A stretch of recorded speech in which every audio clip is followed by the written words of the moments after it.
Sinal Aberto está de volta, agora em Goiânia, 9h33. Comigo, Rubens Salomão, com Larissa Dourado e com Cileide Alves, a partir de agora, para conversarmos sobre fiscalização, a avaliação do Ministério Público Estadual neste momento de pandemia, novos decretos entrando em vigor. A gente já está em contato em áudio e vídeo com o Procurador-Geral de Justiça aqui em Goiás, Ailton Flávio Vec. Procurador, obrigado pelo contato aqui com a gente. Bom dia. Bom dia, Rubens. Bom dia, Cileide. É um prazer e uma honra poder estar aqui com vocês. Cileide Alves. Procurador, a gente viu essa semana algumas prefeituras flexibilizando o funcionamento das atividades comerciais. Foi o caso de Aparecida de Goiânia, que saiu daquela fase de restrição total para uma outra de reescalonamento regional. Anápolis também encerrou, né, as restrições que vigoraram até ontem. Como é que o MP vê essas medidas que estão sendo tomadas? Olha, o momento é muito difícil, porque nós estamos vendo a dificuldade que para os empreendedores, os empresários, os comerciantes, a dificuldade que eles têm para que os estabelecimentos funcionem, e eles têm compromissos com seus empregados e seus empregados também têm compromissos, então é um momento muito crítico. Agora, o que nós vemos é que, pelos dados da Secretaria Estadual da Saúde, todo o estado de Goiás, à exceção da região Nordeste, de alguns municípios da região Nordeste, todo o estado está numa situação de calamidade, ou seja, o indicativo é vermelho. Então, naquele mapa de risco que recentemente foi publicado pela Secretaria, nós percebemos ali que todo o estado está em vermelho. E a região de Goiânia e a metropolitana, enfim, todos esses municípios estão nessa mesma condição. Então, eu não vejo como, neste momento, diante da seguinte equação: a ocupação de leitos da UTI, chegando, por exemplo, em Aparecida de Goiânia, a 100%, como chegou ontem, né? 100%, os municipais e os estaduais, os leitos de UTI disponíveis para Aparecida de Goiânia. E a crescente, porque a pandemia ela vem numa crescente, nós ainda não chegamos sequer a um estágio de estabilização. Então, essa equação só se fecha com a vacinação. A solução é a vacinação. Como a vacinação também não tem sido suficiente, o único caminho que nos resta é utilizar as restrições e que provocam necessariamente o isolamento das pessoas. Então, eu não vejo como estabelecer um sistema de abertura, ainda que regional, porque o problema, veja que a maior dificuldade que nós temos hoje com a doença é o alto poder de transmissibilidade dela. Ela é altamente transmissível e nós estamos vendo isso a olhos vistos, nós estamos conseguindo constatar isso a olhos vistos. Então, não na minha concepção, a fórmula utilizada há um ano atrás, em junho do ano passado, a Aparecida de Goiânia usou, mas os indicadores todos eram diferentes dos indicadores de hoje. Então, eu não vejo como restabelecer aquele mecanismo, né? Nós temos hoje aqui a lei da oferta e da procura. A oferta de leitos que é insuficiente e a procura cada vez maior. Abrem-se novos leitos de UTI e a quantidade de pacientes que ocupam é praticamente imediata. E veja, nós tínhamos no outro momento da pandemia uma outra situação que considero relevante para abordarmos neste momento. Os leitos antes, no momento anterior da pandemia, utilizados em grande maioria, inclusive nos hospitais de campanha, eram leitos de enfermaria. Hoje, esses leitos de enfermaria, eles já são insuficientes. Por quê? Porque, na verdade, as pessoas precisam de UTI. Então, a transmissibilidade e o alto grau de comprometimento da saúde das pessoas levam com que as pessoas chegam a ser imediatamente transferidas para os leitos de UTI. E isso é um problema porque ele é finito, nós temos uma quantidade de leitos finitos e a estrutura de pessoal também. Nós temos aí que médicos, enfermeiros, o pessoal da saúde esgotados, porque é um esforço sobre-humano atuar nessa área, inclusive do ponto de vista psicológico. Então, esse é o quadro que nós temos. Eu não vejo alteração suficiente para permitir a flexibilização, embora compreenda, sim, os interesses econômicos envolvidos, mas não vejo como, no atual momento, se estabelecer um processo de flexibilização. Pois aí existe uma pressão, né? O Popular até abriu a edição de hoje com essa informação de que os empresários vão continuar a fazer pressão por flexibilizar. Quer dizer, essas pressões são fortes nos municípios. E aí eu pergunto, o MP tem como... Primeiro, se existe uma possibilidade de mediação aí, de diálogo, né? Já que são interesses tão assim, contraditórios, abrir num momento de crise. Quer dizer, qual que é o papel que o MP pode fazer nesse impasse aí? Olha, a todo momento o Ministério Público tem aberto os canais de diálogo, né? O diálogo existe plenamente. Ainda no sábado conversei com o prefeito de Goiânia, o senhor Rogério Cruz, e assim, nós temos esse canal aberto. O COI de Aparecida de Goiânia contou com a presença do promotor de justiça lá, Dr. Hilder, durante todo o período que eles estiveram reunidos no sábado, né? Mas nós temos que fazer uma avaliação, e eu estou fazendo uma avaliação jurídica dessa questão, né? Porque, veja bem, não é possível que apenas em razão das pressões, porque se fala em alternativas. Quais são as alternativas que se apresentam e que garantam que as vidas sejam salvas, né, abrindo o comércio? Quais são? E vejam, nós não temos nenhum estudo que comprove que, na ausência da vacina, há outro método que não o isolamento para evitar e diminuir o poder de contaminação, de disseminação da Covid. Então, eu não vejo como se flexibilizar, eu não vejo razão para isso. E a pressão é uma pressão, obviamente, aquilo que eu disse no início dessa entrevista. A pressão, ela surge justamente em decorrência dos compromissos que todos têm, né?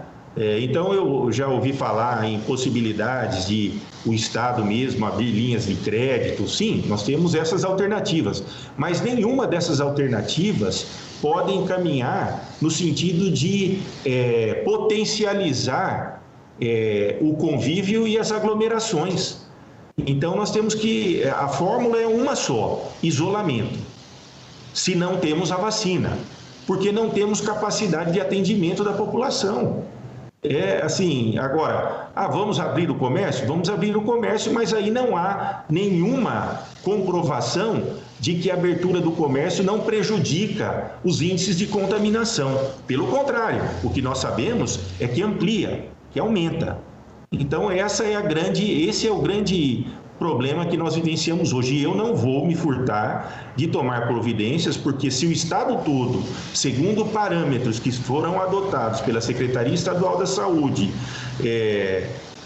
indicam que o Estado todo está em calamidade, não é possível que haja flexibilizações pontuais, regionais. Eu não acredito nessa possibilidade. Então, vou fazer estudos jurídicos. Nós temos medidas judiciais que podem ser adotadas contra essas medidas, essa flexibilização que está havendo, e não acredito que elas prevaleçam, porque, acima de tudo, estão os dados técnicos que nós temos, científicos que nós temos, né? E o anseio em si retornar às atividades econômicas, que eu reputo como evidentes, mas que, infelizmente, para o momento, vai simplesmente contribuir para o aumento da disseminação da Covid. A gente publicou uma reportagem agora no site com base em informação que a gente tinha apresentado no programa agora há pouco, procurador, informando que na semana passada a gente bateu o recorde de morte de toda a pandemia aqui em Goiás. O recorde anterior tinha sido na semana de 24 de agosto e tinha sido 491 mortos. Nessa agora foram 609, um aumento de 24%. E na semana passada a gente bateu recordes sucessivos todos os dias de média móvel, né? Começamos com 66, o recorde anterior era de 60, 66, depois passamos para 80,7, depois 84,7, 90 e ontem chegou a 92 mortos de média móvel, comparado com 7 dias atrás, um aumento de 179%, isso em Goiás. Anápolis, eu estou vendo aqui, está com 100% das UTIs ocupadas. A partir de hoje, diante desse quadro, como o senhor disse agora há pouco, não há estabilização, e eu estou dando esses dados para mostrar que não há estabilização. O que fazer agora? O que fazer é adotar medidas, porque, infelizmente, a consciência... veja bem, mas, em primeiro lugar, o que eu acho importante nós deixarmos aqui claro, em que estudos científicos, técnicos, se escorou esse decreto de Anápolis ou o decreto de Aparecida. Nós precisamos fazer uma avaliação disso também, né? Vamos verificar isso do ponto de vista até... jurídico de como manejar isso.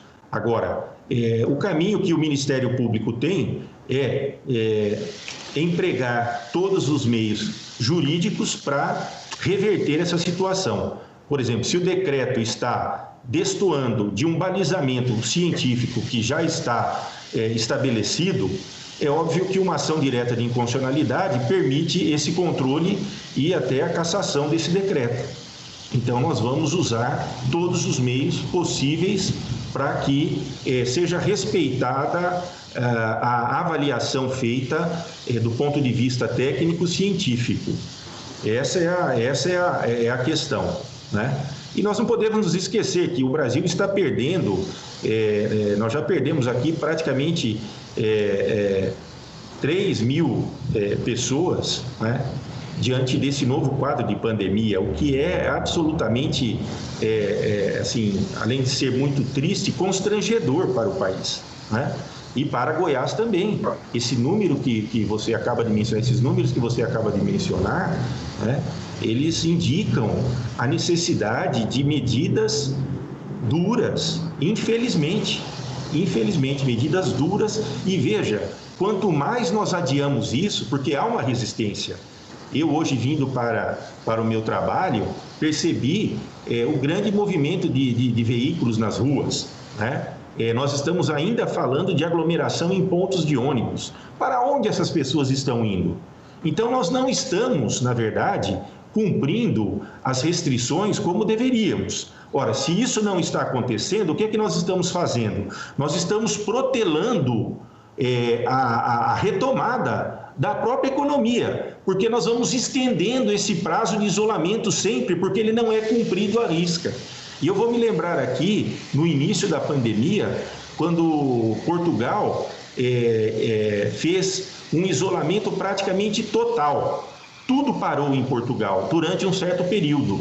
E Portugal foi um dos países que conseguiu retomar a economia mais rapidamente em razão disso. O que nós estamos fazendo aqui é simplesmente fazendo quase que de conta que estamos respeitando as restrições, e isso vai prorrogando cada vez mais a necessidade de medidas de restrição. Então, eu acho que é um caminho equivocado. Eu acho que o certo era agora, nesse momento, nos curvarmos para os indicadores científicos e técnicos, fazer esse isolamento, as restrições, cumprir as restrições como foram determinadas nos decretos à risca, e aí sim, obtermos chance de uma retomada em um futuro breve. É isso que eu acredito como o correto. Só para deixar claro para mim e para os nossos ouvintes, procurador, pelo que eu entendi, o Ministério Público tende a avaliar os decretos de flexibilização adotados pelos prefeitos, comparar com as orientações que os COIs de locais estabeleceram e, em caso de não simetria, vocês pretendem recorrer contra eles? Sim, aliás, é atribuição até minha, como Procurador-Geral de Justiça, a propositura de uma ação direta de inconstitucionalidade para buscar a cassação desses decretos que destoem daquilo que está, vamos dizer assim, pontificado pelos estudos científicos e técnicos realizados. Então, mas isso tudo nós vamos fazer com muita segurança, analisando o que os comitês avaliaram tecnicamente, né, para fazer essa flexibilização parcial, como tem sido, como os decretos agora, tanto de Aparecida quanto de Anápolis e outros que surgirem, né, estão mostrando, né, uma flexibilização parcial, porque essa medida, salvo engano, porque veja bem, nem os limites entre Goiânia e Aparecida nós temos claramente. Como é que nós vamos dizer que regionalmente nós vamos conseguir diminuir porque o nosso agora, eu acho que o grande desafio é diminuir a disseminação. Como que eu vou fazer isso do ponto de vista regional? Né? Se nós não temos nem noção da divisão entre Goiânia e Aparecida. Então veja como é difícil. E outro aspecto que eu considero muito relevante é que, se não houver um suporte científico para essa medida de flexibilização, o que nós estamos fazendo é confundindo a população. A população fica sem entender o que é certo e o que é errado. E isso é muito ruim. Eu acho que o caminho sempre que nós devemos procurar é o de dar segurança para a população. Qual é o caminho correto que a população tem agora em suas mãos? O que ela deve fazer?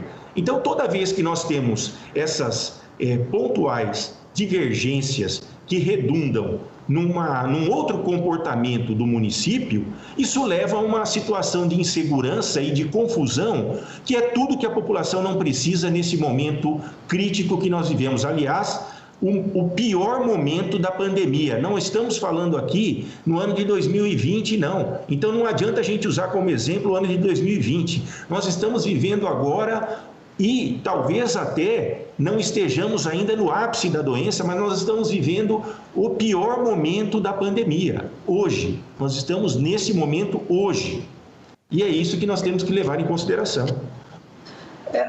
Procurador, o governador reuniu-se com os presidentes de poderes na quinta-feira, o senhor estava presente, e o governador avaliou, chegou a conversar com alguns prefeitos, caso de Aparecida, o de Goiânia, sobre a possibilidade de um decreto estadual, né, dando unidade para todas essas medidas. Em função daquela decisão do STF de que há uma competência concorrente entre os municípios, a União e os estados, eu pergunto o seguinte: um decreto do governador poderia ser, tem de ser obedecido pelos municípios? Na minha avaliação, sim.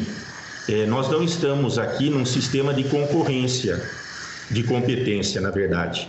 A questão é que a decisão do Supremo Tribunal Federal, ela diz o seguinte, que todos devem agir de forma coordenada. O que nós estamos vendo não é atuação de forma coordenada quando se flexibiliza em razão de questões locais, pontuais. Se nós temos um quadro de calamidade no estado inteiro, é preciso que haja uma coordenação. Na minha avaliação, e aqui eu faço a minha avaliação jurídica, aí o exercício das competências, ela se dá a da União com as regras gerais, a dos estados concretizando essas regras de modo a adaptá-las à situação da pandemia no estado, e os municípios, nos casos em que houver, vamos dizer assim, uma situação ainda mais grave, eles podem restringir mais, mas não podem flexibilizar. Essa é a minha avaliação. Então,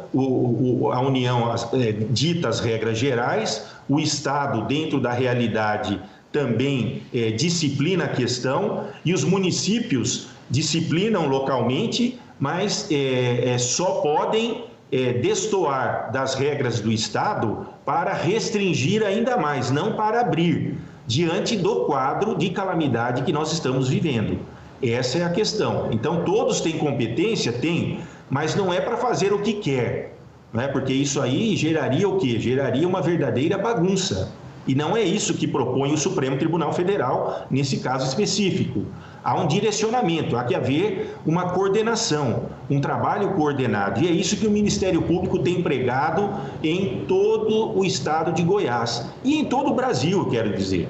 Porque eu tenho contato com todos os procuradores gerais e nós temos visto o trabalho incessante e incansável do Ministério Público na reprodução dessa concepção, de que é necessário que, desde o governo federal até o município, nós tenhamos uma ação coordenada, de modo que a sociedade compreenda bem o processo que nós estamos passando e que ela tenha e respeite as regras que estão sendo colocadas, porque essas regras estão sendo colocadas não por vontade de quem está no poder, mas essas regras são baseadas em estudos científicos que demonstram que não há outro caminho, diante do baixo índice de vacinação, não há outro caminho senão as restrições e o isolamento.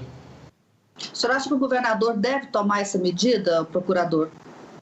Eu sempre espero, né, que o comportamento de quem exerce o poder, seja o governador ou sejam os prefeitos, no caso, que eles caminhem de acordo com aquilo que cientificamente foi estabelecido. Então, o que nós pregamos é isso. Não vamos aqui nos curvar, e aqui mais uma vez eu quero reconhecer a dificuldade dos comerciantes, dos empresários, pelos compromissos que têm, da própria população, mas podemos até seguir nessa linha que eu já andei tomando conhecimento, de alternativas como linhas de crédito, enfim. Sim, mas nós não podemos destoar daquilo que cientificamente é recomendado. E hoje, o que é recomendado pelo COI estadual é o isolamento e a prática das restrições, infelizmente. Rubens. Procurador, o MP de fato foi retirado do COI da Prefeitura de Goiânia? Não. O que houve foi o seguinte, a Prefeitura, ou o prefeito de Goiânia, ele designou quem eram os integrantes do COI. O Ministério Público tem a sua participação no COI garantida pelo Decreto 1601, e lá prevê exatamente a nossa participação. E ela está garantida como colaboradores, né? Nós somos colaboradores, nós não integramos porque a nossa autonomia não nos permite sermos nomeados pelo prefeito municipal. Agora, o que é importante? O importante a destacar é que não houve qualquer movimento no sentido de excluir o Ministério Público, e o Ministério Público sempre se dispôs e está sempre disposto a esse caminhar pelo diálogo e tentar, no convencimento, seguindo as regras estabelecidas pelos estudos técnicos e científicos, os caminhos para superar esse grande desafio que é vencer a pandemia salvando vidas. Procurador-Geral de Justiça aqui em Goiás, Ailton Flávio Vecchi. Procurador, muito obrigado pela disponibilidade de conversar com a gente aqui na Sagres. Um bom dia, uma boa semana para o senhor aí, bom trabalho.